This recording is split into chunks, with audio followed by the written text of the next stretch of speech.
Hey, what's up everybody? Gear Guy here with another product review.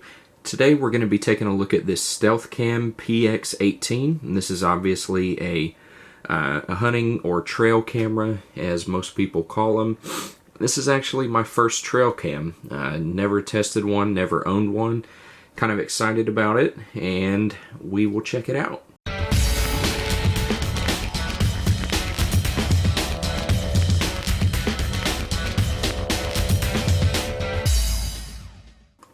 Alright, thank you guys for hanging out with me today. I definitely appreciate it.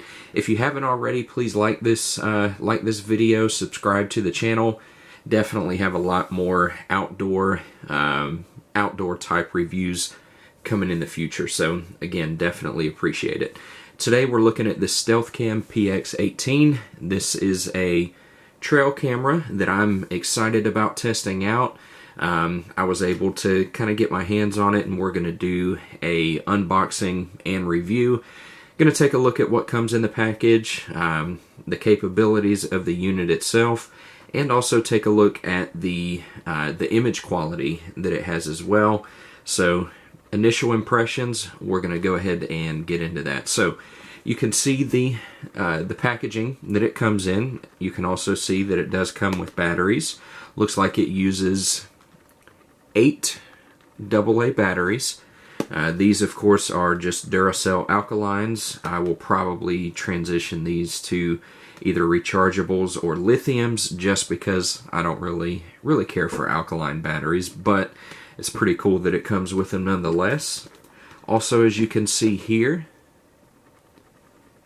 does include an 8 gig memory card. So really cool that it's got the card as well. 8 megapixel camera, 60-foot range. Let's just take a look at some of the stuff that it says on the packaging, and then we will open it up and take a look at the unit itself. So video recording for 5, 15, or 30 seconds. Also, the memory capability that it has is up to 32 gigabytes. So it is expandable.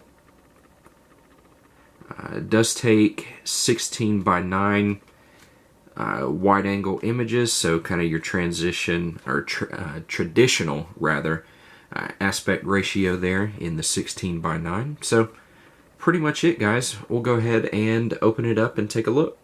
So got everything opened up. This is what comes in the package. Obviously we've got our memory card, again 8 gigs, and it does come in a case, which is pretty nice. A strap to secure it to a tree. Of course, our batteries, and then the manual, and the camera itself. So, looking at the camera, feels like a pretty good quality unit. It's actually pretty lightweight. It's not very heavy. I don't know why, but I kind of expected it to be a little bit heavier, which that's kind of pleasantly surprising. You can see all your IR lights there, and then the case to access it. Down here on the bottom, you do have a traditional tripod mount, so you could attach this to a tripod if you wanted to, which is pretty cool. Loops for the strap to secure it to a tree. And then this right here, I'm kind of assuming could be for a padlock, just to keep it secure on the tree. And that way it doesn't get opened up accidentally.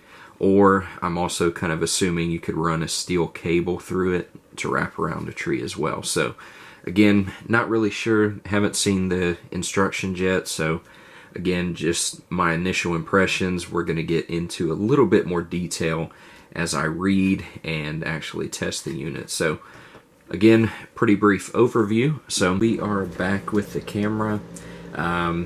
Just to kind of run over some details about it real quick. I had it set up for approximately 3.5, 4 weeks or so. It ran very, very well. Went through, ironically enough, a couple of rainstorms that were really, really bad. Two of which we had tornadoes actually touch down in the area where I am, and it held up perfectly fine. So no water intrusion, anything like that. It was definitely a trooper. So as far as I could tell, just natural things, build quality on this guy is excellent.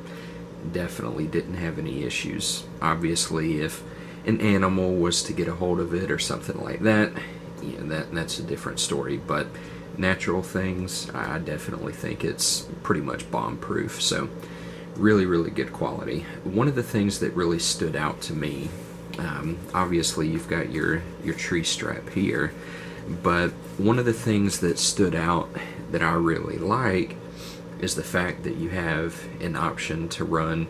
You could probably fit a small padlock through here to lock the camera, but it allows you the opportunity to run a Python cable lock through it and also capture the latch, because one of the problems with a lot of trail cameras that I've noticed is you don't have the ability to secure what's inside the camera.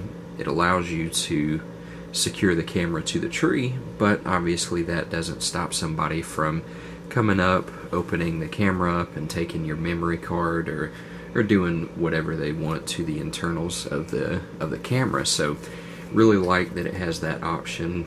Is it a minor detail? Yeah, probably, but to me it's something that definitely stood out about this camera. Go ahead and pop it open, really simple to do. And of course, here is the inside battery compartment right here. Does run 8 AA batteries. I've had these Duracell alkalines in there probably going on about 6 weeks now, because it has been sitting out for a couple of weeks as I got prepared to film this portion of the video, and the power is still perfectly fine. I would say battery life on this guy is definitely good. I did use it for photo as well as video. Didn't get a whole lot of video footage with it, but with both, again, battery life is still really good. And go ahead and close that back up. So let's go over some of the basic settings.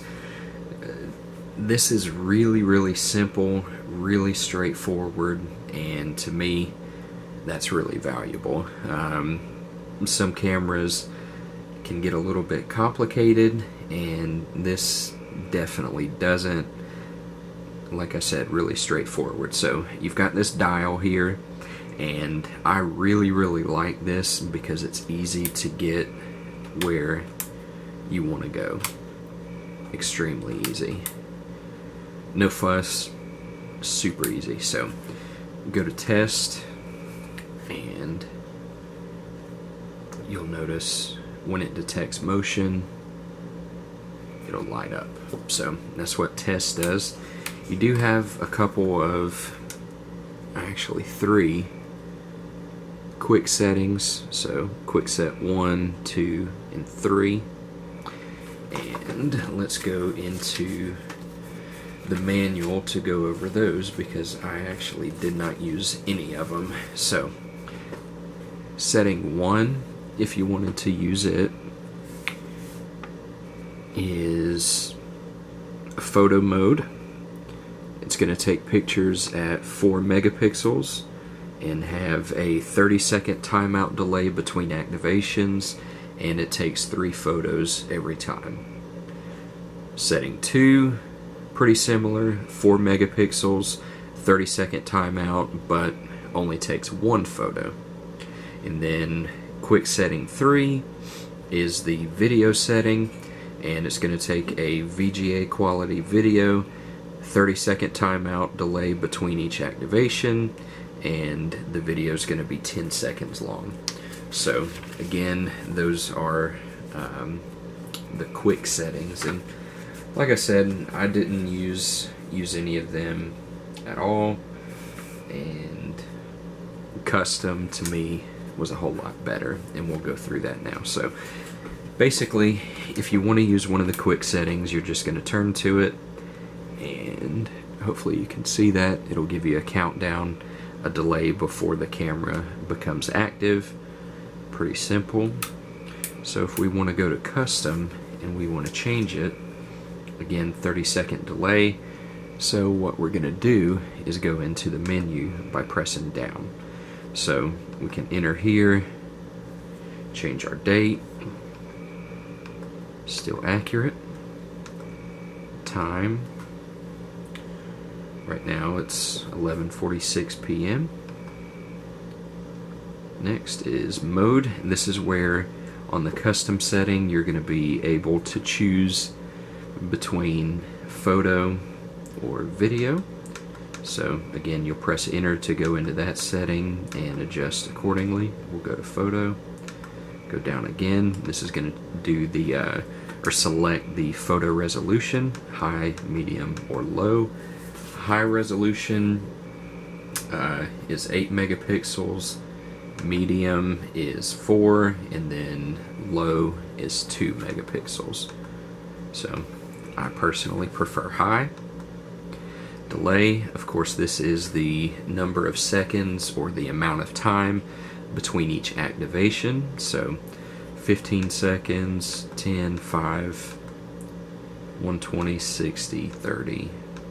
You can see there's quite a few different settings. I usually keep it on about 30. Burst, this is the number of pictures that you will take.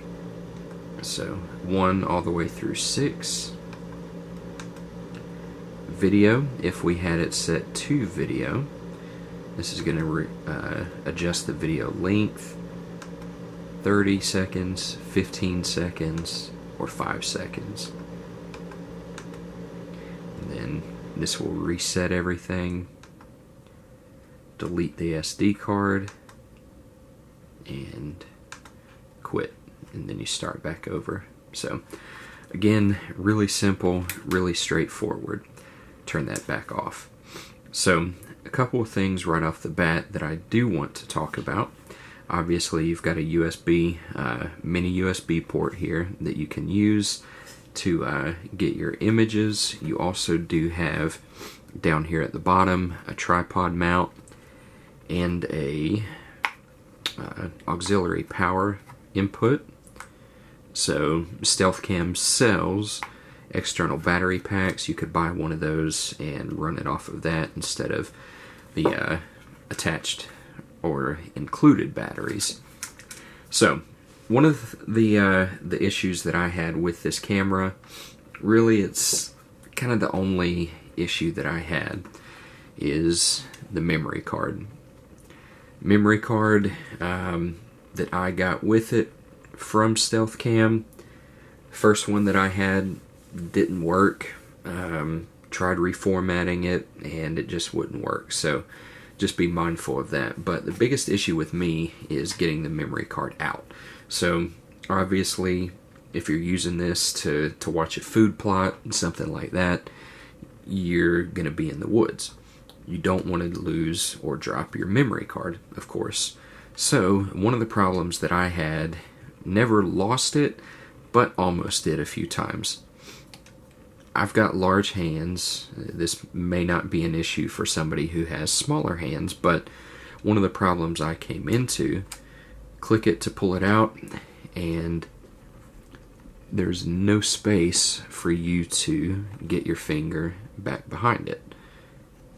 I don't know if you can tell what I'm talking about, but I mean, you can't get your finger back there to grab it. So you're forced to kind of get a halfway kind of little grip on it and pull it out. as you can see, and it's not the easiest thing in the world. And like I said, I almost lost the memory card a few times doing that. So Stealth Cam, that to me is a major design flaw. Change the position of it because it's problematic. I don't care for that. And I think that, like I said, other users who have large hands, it's going to be a problem as well. So other than that, no issues with it. Performed really well. What I'll do at the end of this video, of course, is post some pictures that I was able to get with it, both day and night, as well as a little bit of video footage. So that's pretty much it for the PX18 CMO.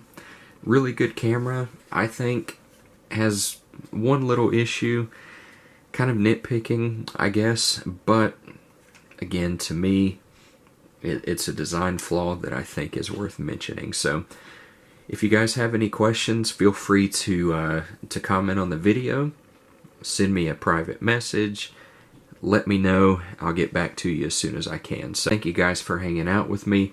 I definitely appreciate it, and I will see you in the next video.